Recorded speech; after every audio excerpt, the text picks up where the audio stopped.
banyak permintaan untuk membahas tentang ini.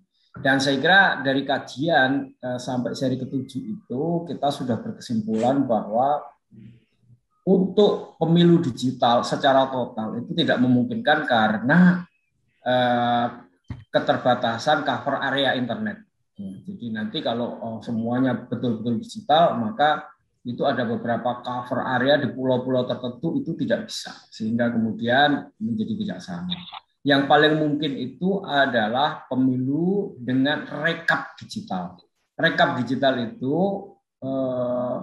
penting. Jadi hasil C1-nya itu, ya C1 itu kan hasil asli dari penghitungan suara itu C1. Jadi di TPS itu dihitung maka dituangkan dalam C1. Nah C1-nya itu harus direkam, dan langsung terrekap dan tidak bisa diubah. Jadi tidak boleh dan tidak bisa diubah. Harusnya begitu.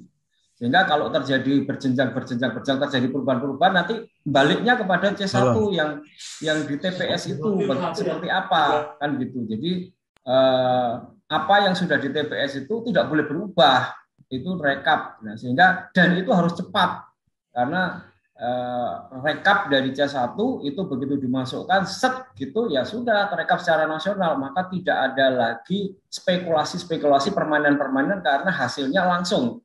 Nah, teknologi digital untuk itu sangat memungkinkan, sehingga tidak mungkin kemungkinan untuk terjadinya perubahan suara dari TPS kemudian yang bertingkat itu akan tercegah karena C1 itu terdokumentasi dan tidak bisa diubah kalau kita menggunakan apa yang sudah kita diskusikan kemarin itu ya, blockchain.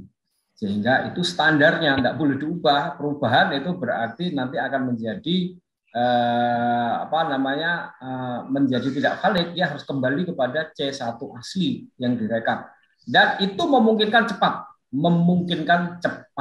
untuk direkap. Dan teknologi saat itu cukup memadai kalau mau dipakai itu, sehingga pemilihannya itu tetap di TPS nyoblos lalu dihitung. Nah, pada waktu perhitungan di TPS itu kan disaksikan banyak orang, ya, sehingga kemudian diharapkan di situ tidak ada kecurangan, ya, walaupun di TPS itu pada prakteknya kan banyak terjadi kecurangan ya di report itu ya, dan ini yang paling memungkinkan. Jadi rekapnya itulah yang harus digital.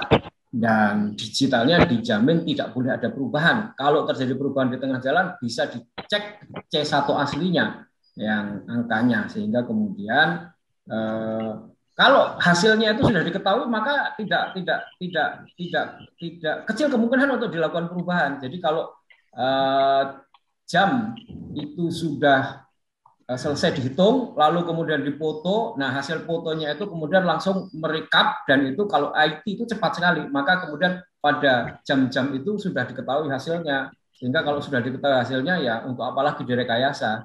Nah, kemungkinan direkayasa itu karena hasilnya belum diketahui, dan itu lama sekali. Kalau pemilu 2019 itu 17 April, baru diketahui hasilnya 21 Mei.